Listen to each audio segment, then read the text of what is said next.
نحمدہ نصلی علی رسول الکریم اما بعد فاعوذ باللہ من الشیطان الرجیم بسم اللہ الرحمن الرحیم۔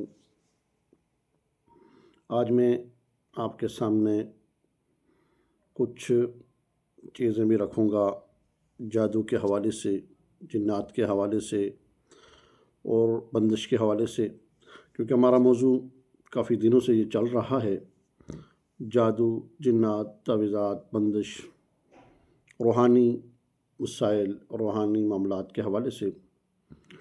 تو میری کوشش ہوتی ہے کہ جتنا بھی ہو سکے اپنے ویورز کو وہ چیزیں بتائی جائیں، عوام الناس کو وہ چیزیں بتائی جائیں کہ جو اس کے اوپر عمل کریں، ان کو دنیاوی اعتبار سے بھی فائدہ ہو اور آخرت کے اعتبار سے بھی فائدہ ہو، کیونکہ یہ دونوں چیزیں جو جڑی ہوئی ہیں، دنیا بھی اور آخرت بھی، کہ جس طرح علماء اکرام سے ہم سنتے آ رہے ہیں، نقل کرتے ہیں کہ اگر انسان کی روزی حلال کی نہ ہو تو شاید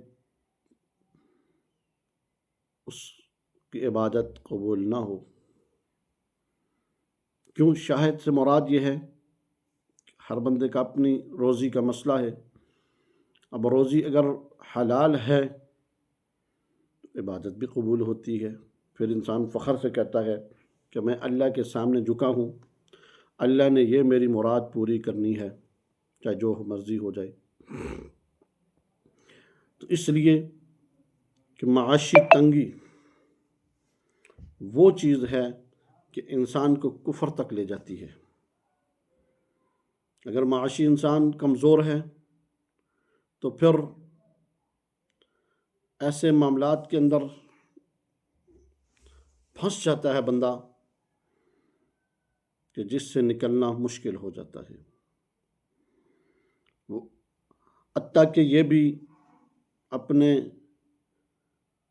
علماء کرام سے، بزرگوں سے یہ بات سنی بھی ہے کہ جو فاقہ ہوتا ہے وہ انسان کو کفر تک پہنچا دیتا ہے، اور واقعتاً اصل حقیقت میں یہی ہے کہ انسان کے اوپر حالات اگر برے آ جائیں تو پھر اس کی کوشش ہوتی ہے کہ کسی نہ طرح اس سے نکلا جائے۔ اگر وہ اس چیز سے نہیں نکل سکتا، خدا کی قسم دل کے اندر شیطان ایسے ایسے وسوسے اور ایسی ایسی پریشانیاں، ایسی ٹینشن، ایسے معاملات ڈالنا شروع کر دیتا ہے، آدمی کہتا ہے کہ میں اس سے بہتر ہے کہ خودکشی ہی کر لوں۔ کل کی بات میں آپ سے کرنے لگا ہوں۔ میرے پاس کچھ لوگ آئیں، کچھ لیڈیز آئیں، انہوں نے جب اپنا معاملہ میرے ساتھ شیئر کیا تو میں خود پریشان ہو گیا، خود ٹینشن میں ہو گیا کہ یہ میرے ساتھ کیا بات کر رہی ہیں۔ پہلے ایک دفعہ تو میں ہل گیا، ان کی زبانی جب میں نے سنی کہ ایسے حالات ہیں کہ دل کرتا ہے کہ خودکشی کر دیں، مگر کیا ہے، یہ حرام ہے۔ اگر اللہ تعالیٰ نے اس کو حرام نہ رکھا ہوتا تو آج تک تو کیا ہے، فکر کی بات ہے کہ کیسے برے حالات چل رہے ہیں۔ پھر میں نے ان سے بات تو کی، میں نے بڑے سمجھایا بٹھایا، میں نے کہا ایسی بات نہیں ہے، کوشش کریں اللہ تعالیٰ سے مانگیں، یہ سب دوریوں کی وجہ سے ہے، ہم اللہ سے دور ہو جاتے ہیں۔ اللہ تعالیٰ کسی کی روزی یا روٹی بند نہیں کرتی، چاہے جو مرضی ہو جائے، یہ ہمارے حالات کی وجہ سے ہے۔ اس لیے اپنے حالات بہتر کیے جائیں، اپنے آپ کو بہتر کیے جائیں، اپنے معاملات بہتر کیے جائیں، تاکہ ہم اللہ کے ساتھ جڑ جائیں، تو ہماری جو معاشی تنگی ہے، پریشانی ہے، ٹینشن ہے، یہ ختم ہو جائے۔ معاشی تنگی کے حوالے سے، اور یہ سب سے بنیادی چیز یہی ہے نا، جس انسان کی معاشیت مضبوط ہوگی وہ دین کے کسی شعبے میں بھی مار نہیں کھائے گا، وہ نکلتا، چاہے دنیاوی اعتبار سے دیکھا جائے یا دنیا کے اعتبار سے بھی دیکھا جائے، تو جس کی معاشیت تنگ ہوگی، پریشان ہوگا، تو وہ چاہے وہ مرد ہو عورت ہو وہ بہت مشکل سے کامیاب ہو سکتی ہے۔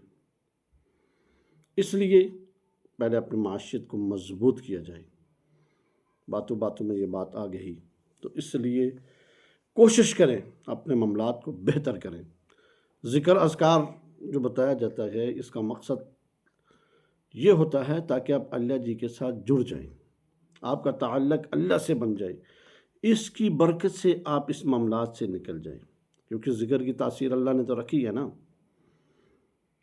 اس وجہ سے اعمال بتائے جاتے ہیں، اس وجہ سے لمبی واعظ تقریریں بیانات جو علماء کرام کرتے ہیں ان کا کام ہے، ان کا شعبہ ہے۔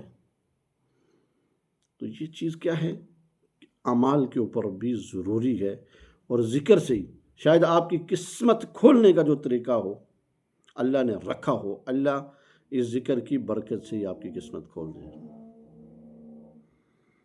اس ذکر کی برکت سے ہی آپ کا یہ معاملہ حل ہو جائے۔ تو اس لیے قسمت اور مقدر اور نصیب کی جو بات ہوتی ہے نا، اللہ کے قریب جو لوگ ہوتے ہیں، ذکر کرنے والے ہوتے ہیں، وہ اللہ سے بار بار مانگتے ہیں، بار بار مانگتے ہیں، اور ذکر کے ساتھ۔ کس کے ساتھ؟ ذکر کے ساتھ۔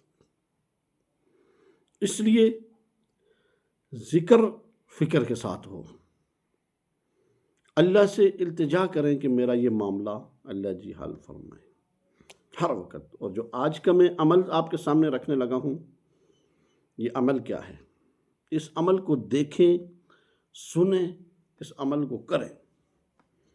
اگر آپ اپنی تشخیص خود کرنا چاہ رہے ہیں، کسی کے پاس لوگ نہیں جا سکتے، اپنی تشخیص کرنے کا جو بہترین طریقہ ہے، پہلے آپ نے کیا کرنا ہے، 3 دفعہ آیت الکرسی پڑھنی ہے، 3 دفعہ پہلے درود شریف، پھر 3 دفعہ آیت الکرسی، پھر 3 دفعہ سورہ فاتحہ، پھر 3 دفعہ سورہ فلق سورہ ناس، پھر 3 دفعہ سورہ فلق ناس کے بعد پھر اس کے بعد درود شریف آپ نے یہ پڑھنا ہے۔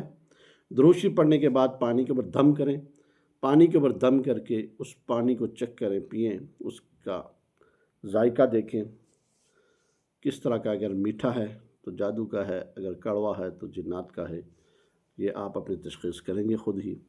اور اگر نارمل ہے تو پھر یہ سمجھ لیں کہ آپ کے اوپر کوئی معاملہ نہیں ہے، بس پھر اللہ سے رجوع، ویسے بھی اللہ سے رجوع کی ضرورت ہے۔